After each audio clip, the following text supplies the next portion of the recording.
governor or mayor or anybody having to do, I'd call up President Trump. I'd say, President Trump, we need your help. We saw what you've done in D.C. in a period of 12 days. This is 12 days. We haven't even started. This is going to be so safe. It's going to be the safest place on earth. And we'll do the same thing in Chicago.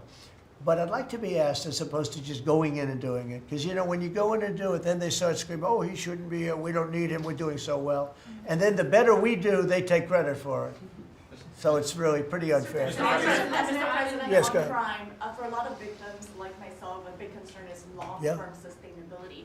Can you share with the American public about your plan in ensuring that DC is safe in the long term? Longer term, yeah. Years Well, it's a great question. Number one, we want to stay there for longer than 30 days, as you know. We have an absolute mandate, and I can extend it, but I'd rather not have to declare a national emergency because by that time, I mean, right now there's not an emergency. We've done, as you sort of said yourself, it feels like a different world.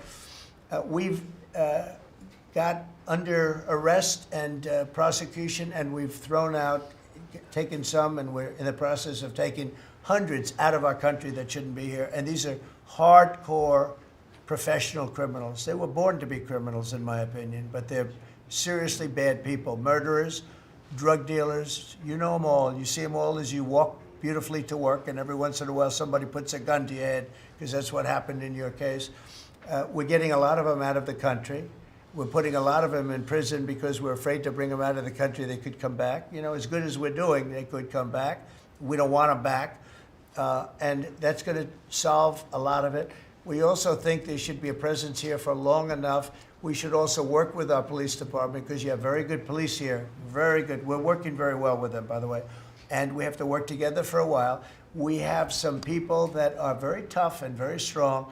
Working with the police, they're going to be able to handle it.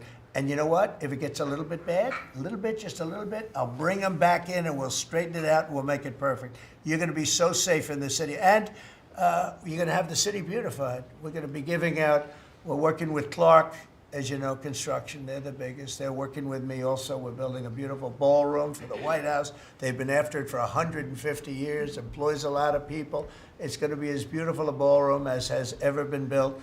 And Clark is the big builder in this city. They've done, I guess, a majority of the good work, the big work. And we're working with them on the beautification, the fixing up of the roads, the fixing up of the medians, you know, between the roads so cars don't wrap into each other. They wrap into, I have one piece sitting on the ground for weeks. This was a year ago when I had to come in, unfortunately, for fake court cases. And I looked at the condition. We have it fixed up a lot right now. You know, the tents are removed and a lot of things have taken place. But I'd come into this city and I'd say, boy, does it look bad. The filth on the roads, the medians were broken and always laying down and nobody would fix them and all of that. Well, we're going to have new medians. We're going to have a nice topping put on the road. We're not going to rip the roads apart and start a construction project that lasts for 2.5 years as they rebuild a road, which they don't have to do. And we're going to have this place so beautiful. That's going to be a part of it. Now, the biggest part is crime, but it's also a part, you know, when you see a dirty city, it's like I told, I don't know, it became the #1 thing viral. I said my father, he's a smart guy, he's a great guy, he's a loving, wonderful father, but he could be a little on the tough side. He told me that, son, when you walk into a restaurant and you see a dirty, filthy door going into the restaurant, don't go there because the kitchen's dirty also. When they see a dirty Capitol, the rest of the world, they lose a lot of respect for our country. This Capitol is going to be so beautiful. We're going to have new poles, new lights, new fences. It's stuff that, when you add it up, it's money, but it's peanuts compared to what we're talking about. And we're also going to have great safety. Mr. President, I wanted to ask you on crime and also a question on foreign policy that maybe other officials can weigh in into. And on crime, Iris shared her story, and you mentioned, you know, people going. That was a terrible story. Because I'm just amazed she's here. When the gun is Pam, when the gun is put to the head. Did they ever capture these people, by the way? I kept calling, but I haven't heard back about this guy. It'd be really great if you could maybe give the information. She's very good at capturing people, you know? She's very good. If you could give that information to Pam, would be great. Would you do that? Yes.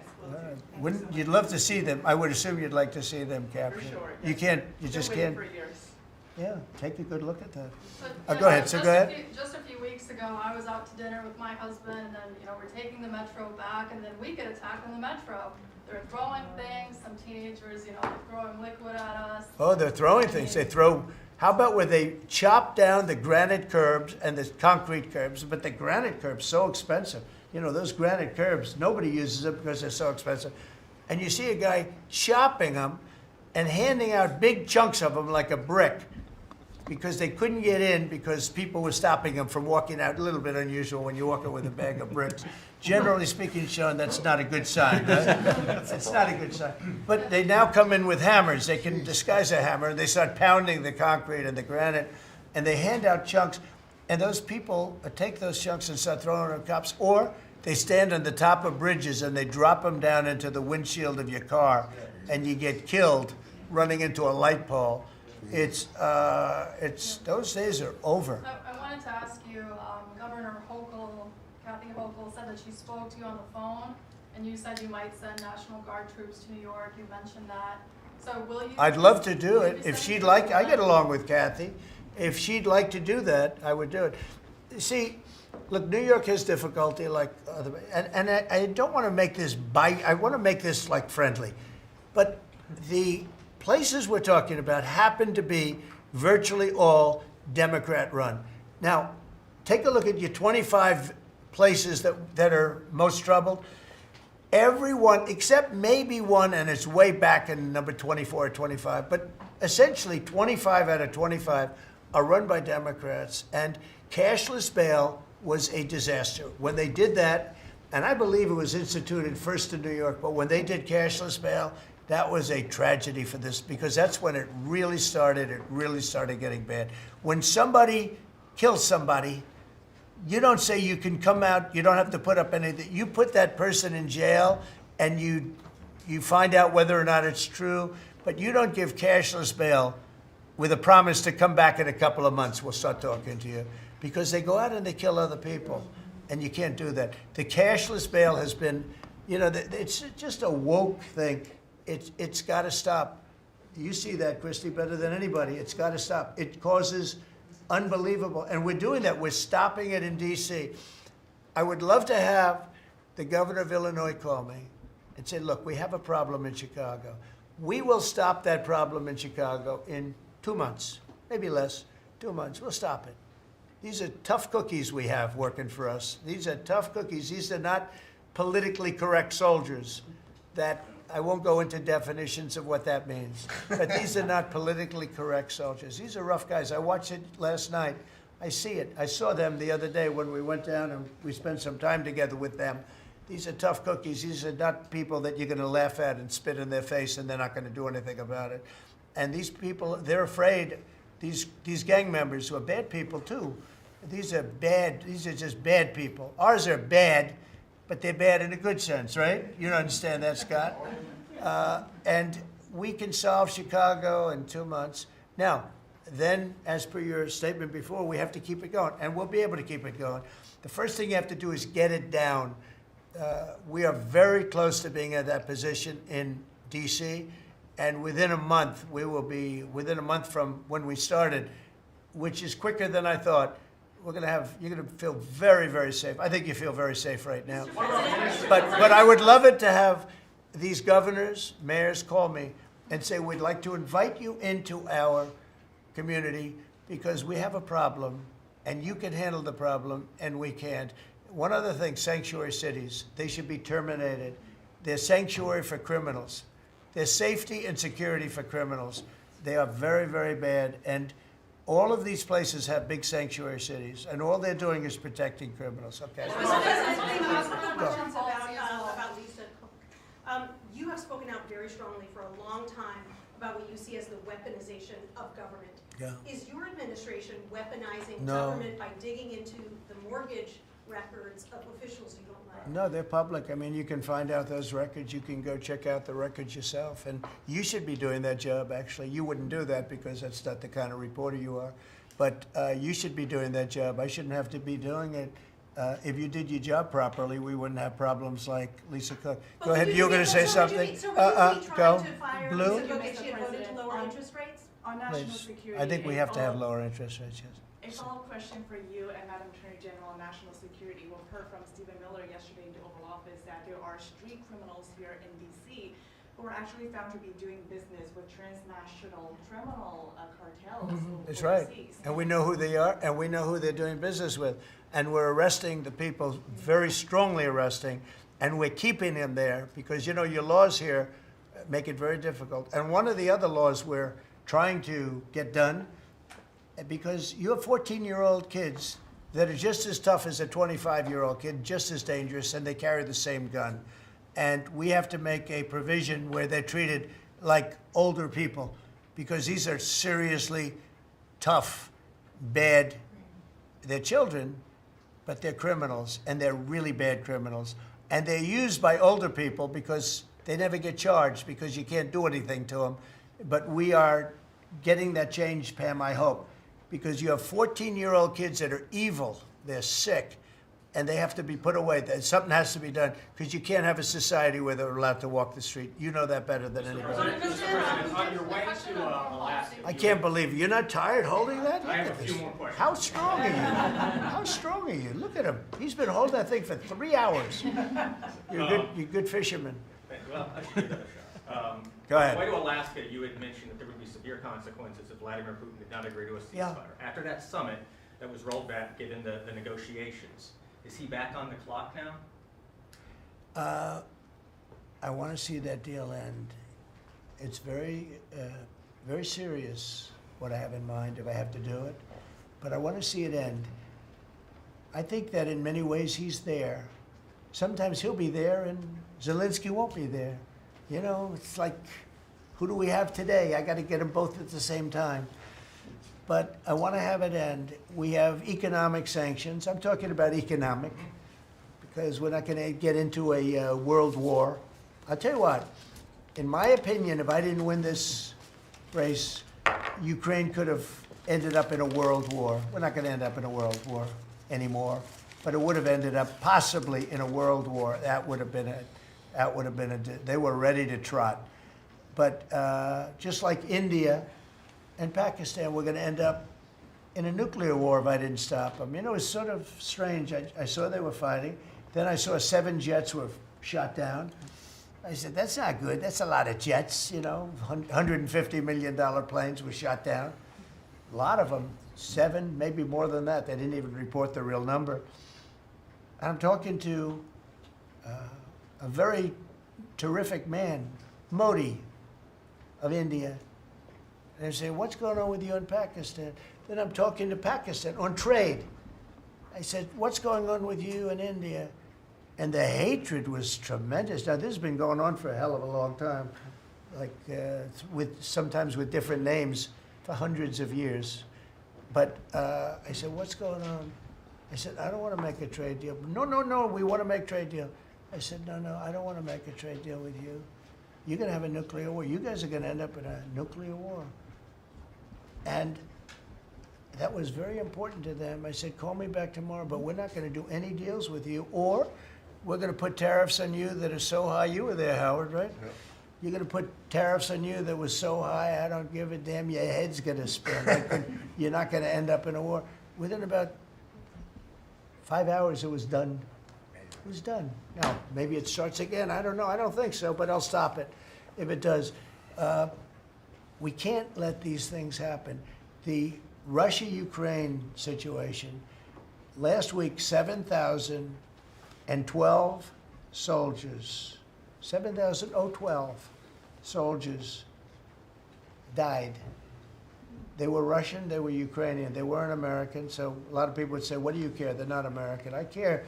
They're 12,000, over the last couple of weeks, over 12,000 people died in like in 2 weeks. You know, we're talking about crime where somebody's killed here or somebody. Think of it, you have your son leaving Russia, leaving Ukraine, their little house, wherever they live with their parents, they're waving goodbye, just like our parents would wave goodbye.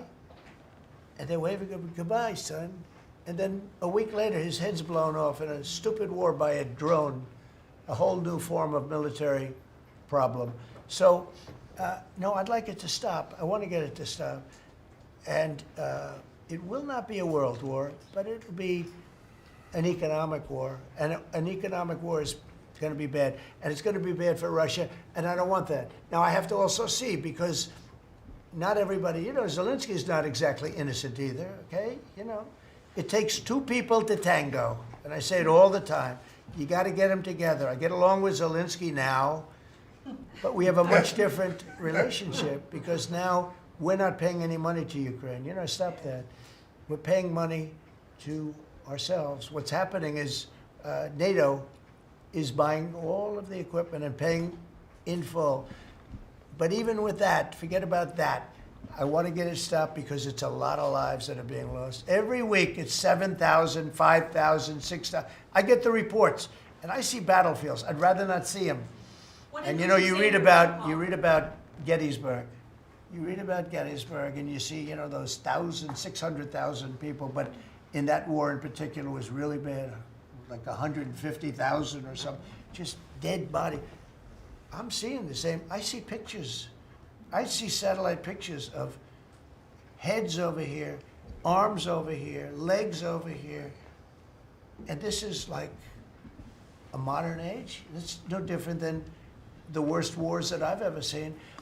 And if I can stop it because I have a certain power or a certain relationship, I had a very good relationship with President Putin. Very, very good. That's a positive thing again. And I think I'm probably the only, Steve Witkoff would tell you I'm the only one that can solve it. I don't know, he's told me that a few times, unless he was saying that just to build up my ego, but it's not really. I have no ego when it comes to this stuff. I just want to see it stop. Thousands of young people, mostly young people, are dying every single week. If I can save that by doing sanctions or by just being me, or by using a very strong tariff system, that's very costly to Russia or Ukraine or whoever we have, But I stopped 7 wars, and 3 of those wars were going on for more than 30 years. If you look at Congo, if you look at, just look at any of them, almost all of them were going on for an extended period of time. Now, interestingly, one had just started. It was 2 days old, and you know that one. And we did that one when we were in Scotland negotiating. It was 2 days up, but there were 2,000 dead bodies laying on the border, and I got that one stopped too. And I'm very honored by that, but the one that I thought would be the easiest is turning out to be the hardest. That's President Putin and President Zelensky, but I think I'll get it done. Why do you Can think you that stop why is it the harder than family you thought it officer? would be? You never know. It's war. Can you stop the family? With war, you never know, right? Very tricky, very horrible, but with war, you never know. Things change. People go into war, think they're going to win the war, and then they get their asses kicked, and they lose their country, and they lose millions of lives. Nobody goes into a war thinking they're going to lose. They go in. I'm sure that Ukraine thought they were going to win. It's going to be, we're going to win. You're going to beat somebody that's 15 times your size. Biden shouldn't have let that happen. Biden shouldn't have. I mean, the man was grossly incompetent. He should have never been there. That would have never happened. But you don't go into a war that's 15 times your size. Do you think So so? the Say it. Fed just put out a statement saying that Lisa Cook has indicated through a personal attorney that she'll promptly challenge this action in court, seek a judicial decision that would confirm her ability to continue. That's all right, whatever it It is. says the Fed will abide by any court decision. Thank you very much for reading You that. abide by a court decision. I abide by the court, yeah. I abide by the So court. the Yes, question please. is- That's enough, that's enough. Mr. Go ahead. Vanity Fair, What's what that? other companies, or what other companies are you thinking about taking stake in? Well, we didn't take a stake in the sense that it was reported. Everyone said, I bought a stake in Intel. No, I got it for free. I said I was with the, is that a correct statement? Howard was there. and Absolutely correct. Scott knew all about it. They came in, a man was charged with something by a very good person, Senator Cotton, made some statements about the gentleman that was running Intel. When he came in, and I said some rough things about him, I said, I'm not happy with it, and they called, and he was very devastated at what I said. I said he should immediately resign. And he came to see me, and I was very impressed by him, actually. And he made a mistake, or factors happened where something like this could have taken place. In the meantime, his board was staying by him. And I said to him, and took about, I would say, less than 45 seconds. I said, you know what you should do if you're smart? Give the United States of America 10% of your company. And he looked at me and he said, I'll do that. I said, I just made $11 billion for the United States. And we made the deal. I didn't pay, we didn't write a check. Now, I guess Biden, with his stupid CHIPS Act, handed money to all these people that didn't need any money. It didn't do anything. You know, they're giving billions of dollars to everybody. They all have so much money, and they have more money. But there's no commitment that you had to build. They just took all this money. It's the stupidest thing I've ever seen. See, with tariffs, they have to come in. Because if they don't come in, they can't sell into our country. So it's power, and you don't have to give up any money. But I said to him very simply, I'm glad we're straightening this out, because everyone thinks I bought in. No. I said, it would be great, we'd be a great partner for you, and I want to see Intel do well. You know, Intel was a great company, and it can be a great company again. But I said, I think it would be good if we own 10% of your company. He said, I'll make that deal. And it happens to be worth $11 billion. So we made $11 billion for the country, and then I was criticized by some of the fake news media. That's not the American way. Actually, it is the American way. Now, if I can help other countries or do those deals with others, I would do that. I think it's great. It's good. Builds up our balance sheet. Let me tell you, our country is becoming very rich again. You don't see it. When the CBO came out on Friday and said, we just found $4 trillion, and that goes to reduce our deficit, $4 trillion, and it was from the tariffs. Our country is becoming very, very rich again. I hope you get used to it. You know, you're going to have to get used to it. In addition to reducing the deficit, any update on your previous talking about potentially giving Americans a tariff rebate check? Well, we have a lot of money coming in, rebate check for the Americans, and it's coming in at tremendous numbers. Don't forget, I would say, Scott, we probably are talking about right now 50%, maybe even less than that. With all the money you're hearing is coming in, you're talking about, a lot of it hasn't kicked in yet. And when it really kicks in is in 2 years when these plants are built and opened and the money starts pouring in, right? But, there's a concept of making you could call it a dividend, as we would say, making a dividend to the people in this country who have had to suffer through stupid leadership. And they paid a lot of taxes, and they got nothing for it. Or they got attacked like you were, okay, for it. No, there's a possibility. Primarily, we want to pay down debt, but there's a possibility that we take a piece of it and make a dividend to the people. Mr. American President, tech and companies. I have a question for Steve Witkoff, if I may. Yeah. This past weekend, Sergei Lavrov was saying that Putin will not sign a peace deal with Zelensky because Russia views him as illegitimate. I'm just wondering if the Russians have been relaying this to your team, if they view Zelensky, as a leader worth signing a peace deal with, if they will. Doesn't matter what they say. Steve can answer, but I can answer too. Doesn't matter what they say. Everybody's posturing. It's all bullshit, okay? Everybody's posturing. Steve, do you have a different answer? I agree with you, sir. What is your administration Here in doing this city, about there are 500 people short of the police departmental police. In New York City, it's 3,000. In Chicago, it's 1,300. Would they have had to bring in troops from the National Guard if the police departments in this country were fully staffed? Defund the police. How bad did that turn out for America? It's an interesting question. I was surprised when I heard how many police were here. It's not a really big area, and I think they said they're down to 3,200 police or something like that. I said, that's a lot of police. And I was a little bit surprised, because to me that's a big force. And it's not a big area, but it is what it is. There's a lot of crime. You have a lot of, don't forget, you have a lot of police that weren't allowed to do their job. Sure. When I came in, as you remember, we made tremendous strides in a little conflict that we had going at the time, because I allowed our military to make the decision. I said, you can make any decision you want. I gave it to the colonels in the field. I gave it to the captains in the field. You remember that, where everything went through Biden, meaning one of the people, and everything went through Obama before him. Everything went through. They had to make the decision as to whether or not to attack the Taliban. So they'd find 30 people together, they'd call up Washington, and they'd go to a political hack who knew nothing about it. My first night, I got that same call. Like, they called me, and they said, we have a I got a call at 3 o'clock in the morning because I listened to their system, and they were calling me, and they were asking me whether or not they could attack a group of people having to do with you-know-what war I'm talking about. And I said, I know nothing about this. Wait a minute. And then I said, who is he? Let me speak to the people calling. They're calling from Afghanistan. And I said, let me speak to the people. I want to speak to them. And it was a colonel. I said, where'd you go to school, Colonel? I went to West Point, sir. Were you a good student? I was, sir. I was a very good student. So you're calling the White House to ask for permission to attack, and by the time you get the answer, how long does it take? Sometimes 2 or 3 weeks. So by the time you get the answer, the people that you want to attack have already left, right? He said, how did you know that, sir?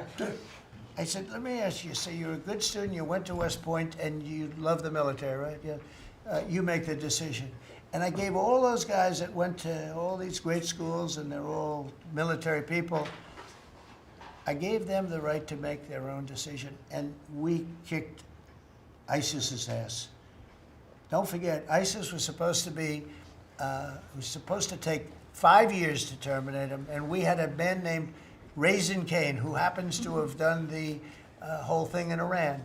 He's a great general, and he's a wonderful guy too, believe it or not, but he's a great soldier. We let them do their work, and we defeated ISIS. We defeated everybody. Every fight that we had militarily that I had, I won. And I let these great soldiers do some make a mistake, I guess. But like this colonel, I'll never forget it. Where did you go to school? I went to West Point, sir. I did ask him a question. I like good students as opposed to bad students. He said, I was a good student, sir. And I said, you do what's necessary. And, you know, I don't want to sound overly vicious, but he wiped out the entire group of very bad people that want to kill us. So you have to let them do their job. In Washington, they're not allowed to do their job, okay? They're not allowed. You have great police. You have great police, but they're not allowed. Hello. Go ahead. On Congress, Mr. President, would you be open to a year-long continuing resolution? I'm always open to whatever is necessary. Look, here's the problem in Congress. You have Democrats that will never vote for anything. I could say that we're going to lower your taxes by 50%. We're going to guarantee you free cities, safe cities. Nobody will ever get touched, molested, beat up, shot in the head. We're going to give you the greatest country ever. We need your vote. And they won't vote. And they do it in unison. The only thing they do good is cheat on elections and unite. You know why they unite? Not because they're good or they're loyal people. They unite because they're afraid. They're afraid of the radical left. And you can't get their vote. So we have a vote coming up at the end of September. And I think we're going to pass it because we have the majority. And I think almost every Republican will vote for an extension. Because no matter what deal you make with these people, look at Schumer. He made a deal a year and a half ago. And after making the deal, he's been almost run out of the party. He's not the same man. He's not the same man. He's finished. He aged 20 years. He's become a Palestinian, by the way. We call him our great Palestinian senator. But Chuck Schumer, and I wrote him a letter. I said, Chuck, that was really great. Thank you very much. And somebody gave the letter to the press, not me. And he was destroyed because they thought I was being sarcastic, and I wasn't. He made a great decision. It kept our country open. It was a positive. But you can count on almost no vote. I mean, I see things. I'll give you an example, crime. So we're going to pass a bill to stop crime. We may not get one Democrat vote, okay? We may not get one. So when you say continuing resolution, I guess so, and it's going to be passed exclusively by Republicans. On farm Mr. President, visas, why do you just you tell mentioned me in to Iowa interrupt that you me, wanted to see sir? some changes to the H-2A visa Yeah. program for farm workers. Right. You mentioned in Iowa that you want to see changes. Do you want to see that before the fall harvest? Well, I love both groups, and we take care of our farmers, and we also take care of the people that want bad people out of our country. And we're working on something that's going to work really well. We take care of our farmers, but we also have to take care of those people that voted for me because they don't want criminals in our country. And we're working on something where we can take care of both. Mr. The President, CBO report that you were talking about, the CBO report that two of your cabinet members were talking about. I remember back on Liberation Day, many of us reporters covered your detractors, people saying that it was going to explode the deficit and therefore explode the debt. Who all has called you to say I was wrong? That's very good. You know the answer to that. Okay, yeah, please. Mr. President, Governor Pritzker said yesterday that he, at the press conference, that he would encourage nonviolent resistance to the National Guard if they were sent to Chicago. What's your response to that? He said what? That he would encourage nonviolent resistance if the National Guard is sent to Chicago. Look, this guy doesn't know what resistance is or nonviolent resistance is. He's a bad politician. It's amazing. I mean, if he didn't have the money, he wouldn't get any votes because there's no compelling reason to vote for him. The guy's a major loser. But it would be nice if he would call me. I would change my mind immediately. He said, you know, because everybody knows Chicago is a hellhole right now. Everybody knows it. It's not like he's saying, Chicago has much better numbers, right? Well, what's much better? You mean 100 people are going to be murdered? It's going to be much more than that. So I would have much more respect for Pritzker if he'd call me up and say, I have a problem. Can you help me fix it? I would be so happy to do it.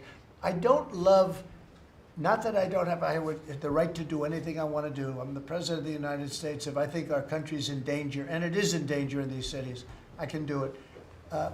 No problem going in and solving his difficulties.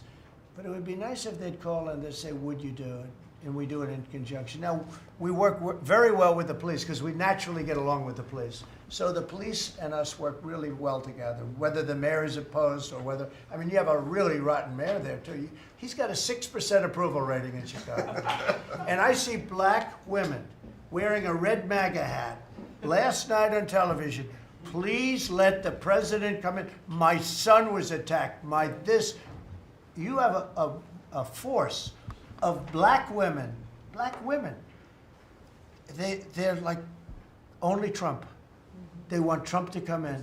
And you see them, they're all over the place in Chicago because they're afraid to go out and they don't want their son or their daughter killed, just like your parents didn't want you killed. And we have a tremendous, look, it's not about winning elections because we want to have nice, fair elections. It's not politics. We want to see a safe country. You have people that want to see a safe country, and they're great people. You have great people in Chicago. The mayor is at 6% approval. He's an incompetent man. He should have never been put in a position like that. He can't handle it. You have an incompetent governor there. You have an incompetent governor in California, Gavin. I know him very well. He's incompetent. He's a nice guy, looks good. Hi, everybody. How you doing? He's got some strange hand action going. I don't know what the hell his problem is. It's a little weird, to be honest. There's a little something shaky going on there. But, all he has to do is call me and say, we have the Olympics coming up. We want to make it really good and safe. And I'll put some really good, great American patriots in there, and you won't have any problems. Don't forget, it's loaded up with some stone-cold killers, some really bad people, some people that were just born to be bad. They're criminals, bad criminals, dangerous. And we can solve the problem for them very quickly. On What can you do? Okay, you know what I think? I think this. You have not had this happen for 4 years. You sat and you'd ask one question to Biden, and it was always the ice cream question, right? What flavor ice cream do you like best? I like vanilla. And that was the end of the conference. I think now we've done enough. These people are very busy. I want to just thank, this is the greatest, this has never been done before. First of all, a cabinet meeting was sacred. You'd never let the fake news media in. But the fake news media isn't all fake. It's, a lot of it is, but it's not all. I think it's a great thing. I think maybe it's going to be done in the future. I hope it's going to be done. But you really get the word out. I mean, we had, each one of these people spoke. I think each one, if I thought one of them did badly, I would call that person out. I would say, Christy, what the heck are you doing? Please don't say that. No, but no, seriously, you have a very talented group of people. They get along, they work along together, and there's something really nice about just, you know, the openness of what we're doing. It's government. It's an open government. That's what we are. And we haven't made too many mistakes. Maybe we'll, but we haven't made too many mistakes. We've called it right. And I think you can be very proud of your country. We are a respected country again. We are really, right now, respected at the highest level, and we're doing great. And we're a very rich country again, very rich. And that's a good thing, because when we're rich, we can take care of poor. And that's what we're doing. And we're taking care of crime. And I hope, just in finishing, I hope that Illinois, I hope that New York, I hope that California, I hope they call me and they say, I'd love to have you come in and help us out. I will be a totally different person with them. I will respect them for doing it. Thank you all very much. Thank you, Brad. Thank you, everybody.